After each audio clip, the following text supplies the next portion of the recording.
dass der Koalitionsvertrag eine Kapitulationsurkunde der CDU/CSU ist.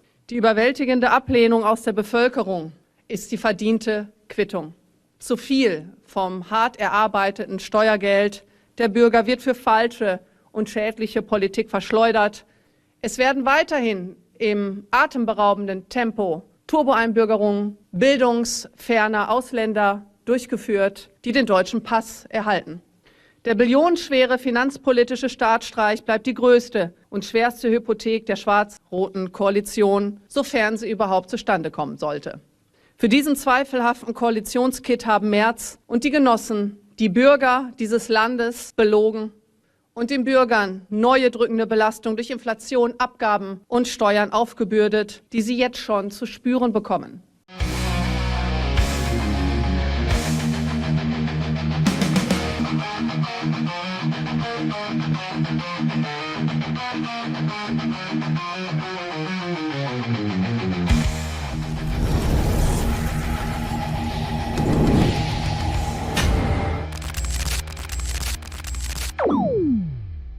Hey Leute, willkommen in der Realität. Alice Weidel ist im absoluten Kampfmodus und diesmal brennt richtig die Luft. Ihr reicht's. Kein Rumgeeiere mehr. Sie rechnet knallhart ab mit der Ampel, mit der CDU, mit der Masseneinwanderung, mit dem falschen Versprechen und sie macht eine Ansage, die man so nicht gehört hat. Wenn du wissen willst, was Weidel sagt, was sonst keiner laut aussprechen wagt, dann musst du dieses Video sehen. Sie spricht aus, was Millionen denken. Also bleibt unbedingt bis zum Schluss dran. Und wenn euch das genauso unter den Nägeln brennt wie uns, lasst ein Like da, abonniert den Kanal und schreibt uns eure Meinung in die Kommentare. Wir lesen alles. Auf geht's! Guten Tag zusammen. Herzlich willkommen zum heutigen Pressegespräch der AfD-Bundestagsfraktion. Wir haben die Pressekonferenz der Kleinen Koalition gehört und es bleibt festzuhalten, dass dieser Koalitionsvertrag, der hier vorgelegt wurde, eine Kapitulationsurkunde von Friedrich Merz ist, dass der Koalitionsvertrag eine Kapitulationsurkunde der CDU/CSU ist. Kein einziges Wahlversprechen eingehalten, die Migrationswende schon wieder zu den Akten gelegt, Atomausstieg und Heizungsdiktat bleiben bestehen.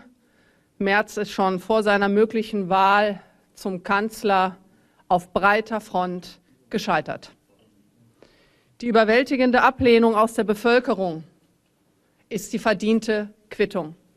Weniger als ein Drittel der Bürger traut Merz noch das Amt zu, wie eine aktuelle Umfrage belegt. Das Papier trägt durchgehend die Handschrift des Wahlverlierers SPD, gespickt mit Verbeugung und Kotaus vor den Grünen, die aus dem Hintergrund noch immer die Richtlinien der Politik bestimmen. Die Union feiert sich für Formelkompromisse, die sich größtenteils auf Nebenschauplätzen abspielen. Ob irgendwas davon im Dauerstreit den Koalitionsalltag überlebt, bleibt völlig hingestellt. Das Hauptproblem bleibt, zu viel vom hart erarbeiteten Steuergeld der Bürger wird für falsche und schädliche Politik verschleudert. Eine kritische Überprüfung der Staatsausgaben, ihre Reduzierung und Konzentration auf das Wesentliche findet nicht statt. Die Union hat im Vorfeld aus dem AfD-Wahlprogramm abgeschrieben. Sie hat eine echte Migrationswende versprochen und auch zur Bedingung für eine Regierungsbeteiligung erhoben. Auch das ist klar Wählerbetrug. Die Union, die schon für das Totalversagen von 2015 in der Migration und Sicherheitspolitik verantwortlich ist, hat endgültig jede Glaubwürdigkeit und Vertrauen verloren. Das Weiter so steht in jedem Satz dieses Koalitionsvertrages. Das Papier beinhaltet keinerlei Lösung für die großen Zukunftsfragen unseres Landes. Ganz im Gegenteil, es knüpft nahtlos an die fatalen Weichenstellungen von der Merkel-Ära und der Ampel an und gefährdet Wohlstand, Sicherheit und Freiheit unseres Landes. Die Interessenvertretung Deutschlands und der deutschen Steuerzahler findet sich in keinem Satz dieses Koalitionsvertrages. Die großen Schicksalsfragen bleiben unbeantwortet. Kein Ende der ruinösen Energiewende, der höchsten Energiepreise und Spritpreisen. Kein Ende der grünen Deindustrialisierung, die unsere Schlüsselindustrien ruiniert. Und auch die Milliardenverschwendung für offene Grenzen, illegaler Migration und für grüne Ideologieprojekte, sinnlose Entwicklungspolitik und die Finanzierung linker Hilfstruppen für den Kampf gegen Andersdenkende geht einfach weiter. Es werden weiterhin im atemberaubenden Tempo Turboeinbürgerungen bildungsferner Ausländer durchgeführt, die den deutschen Pass erhalten. Auch hier wird mitnichten eingebremst. Es ist jetzt schon absehbar, dass die rechtswidrig am neu gewählten Bundestag vorbei beschlossene Billionen-Rekordverschuldung nicht reichen wird, um das schwarz-rote Weiterwursteln zu finanzieren. Der billionenschwere finanzpolitische Staatsstreich bleibt die größte und schwerste Hypothek der schwarz-roten Koalition, sofern sie überhaupt zustande kommen sollte. Für diesen zweifelhaften Koalitionskit haben Merz und die Genossen die Bürger dieses Landes belogen, Wahlversprechen gebrochen und den Bürgern neue drückende Belastung durch Inflation, Abgaben und Steuern aufgebürdet, die sie jetzt schon zu spüren bekommen. Friedrich Merz brüstet sich, von den Sozialdemokraten geforderte Steuererhöhung abgewendet zu haben. Auch das ist eine Lüge. Die Zusatzbelastungen kommen durch die Hintertür, beispielsweise durch die Anhebung von Beiträgen für die Sozialkassen. Im Fall der Arbeitslosenversicherung stehen diese schon für nächstes Jahr an. Die Finanz- und Steuerpolitik ist ein Desaster, die die Krise noch verschärfen wird. Noch mehr Subventionen und Anreize, noch immer keine Abschaffung des Soli, vage Versprechungen für minimale Erleichterungen bei Einkommens- und Unternehmensbesteuerung irgendwann in einigen Jahren oder am Sankt-Nimmerleinstag. Und das ist ein Schlag ins Gesicht aller Steuerzahler, der arbeitenden Bevölkerung, der Gewerbetreibenden, die immer noch ihr Geschäft haben, und des deutschen Mittelstandes. Auch personell ist kein Politikwechsel in Sicht.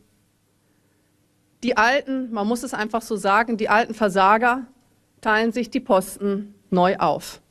Antidemokratisches Proports- und Quotendenken beherrscht die Debatte über Personalien. Ein Finanzminister von der SPD bedeutet, den Bock zum Gärtner zu machen. Mit diesem Fehlstart wird es noch unwahrscheinlicher, dass die Lügen- und Brandmauerkoalition überhaupt eine volle Wahlperiode durchhalten wird. 4 Jahre lang Schwarz-Rot sind 4 verlorene Jahre für unser Land. Deutschland wird sich das nicht leisten können. Unsere Wirtschaft und unserem Wohlstand droht ein Substanzverlust, der nicht wieder einzufangen ist. Die Bürger werden das auch nicht mitmachen. Sie haben den politischen Wechsel gewählt und kein Weiter so. Dass ausgerechnet heute, am Tag des Abschlusses der Koalitionsverhandlungen, die AfD laut einer aktuellen Umfrage erstmals stärkste politische Kraft in unserem Land ist kein Zufall. Einen so dramatischen Zustimmungseinbruch zwischen einer Bundestagswahl und noch vor der Vereidigung der neuen Regierung gab es noch nie in unserem Land. Die Union und SPD haben bereits vor ihrer Vereidigung die Mehrheit im neu gewählten Bundestag verloren. Wir müssen hier von einer kleinen Koalition reden, die nicht stabil ist. Wahlversprechen wurden teuer erkauft, auf Kosten der Steuerzahler und der zukünftigen Generationen. Das, was Sie sehen werden, sind brutale Verwerfungen am Kreditmarkt. Die Staatsverschuldung wird durch die Decke gehen. Die Zinslast wird durch die Decke gehen. Deutschland ist kein Stabilitätsanker mehr im Euroraum. Und das, was hier getan wird in diesem Land, um es ganz deutlich zu sagen, ist verantwortungslos und unseriös und hat mit der Interessenvertretung der Bundesrepublik Deutschland nichts mehr zu tun. Und das Allerschlimmste ist, dass die Menschen in diesem Land mit falschen Wahlversprechen, wie Recherchen ja auch ergeben haben, mit falschen Wahlversprechen über den Tisch gezogen und belogen wurden. Die Wähler in diesem Land wurden knallhart von der CDU und CSU belogen, um es einfach festzuhalten. Und das, was hier weiter gemacht wird, ich hatte es eben schon angeführt, es ist eine Fortführung der Merkel-Ära, der Grenzöffnung, der illegalen Migration, der Turbo-Einbürgerung, der grünen Deindustrialisierung, grüner Ideologieprojekte, der Auswanderung, eines Braindrains von qualifizierten Menschen, einer Turbo-Einwanderung und Einbürgerung bildungsferner Ausländer, die überhaupt nichts zur Produktivität in unserem Land beizutragen haben. Genau das. Und dementsprechend wollten die Menschen in diesem Land eine Mitte-Rechts-Regierung. Sie wollen einen Politikwechsel. Sie wollen vernünftige Politik für ihr Portemonnaie, für ihre eigene Familie, für ihre Kinder, für ihre Enkelkinder. Und genau das haben sie nicht gewählt. Und ich kann Ihnen versprechen, die AfD wird als stärkste Kraft in Deutschland mit einer soliden Oppositionsarbeit hier dagegenhalten.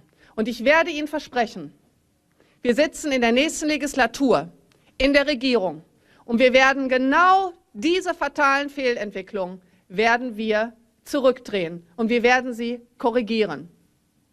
Ich bedanke mich.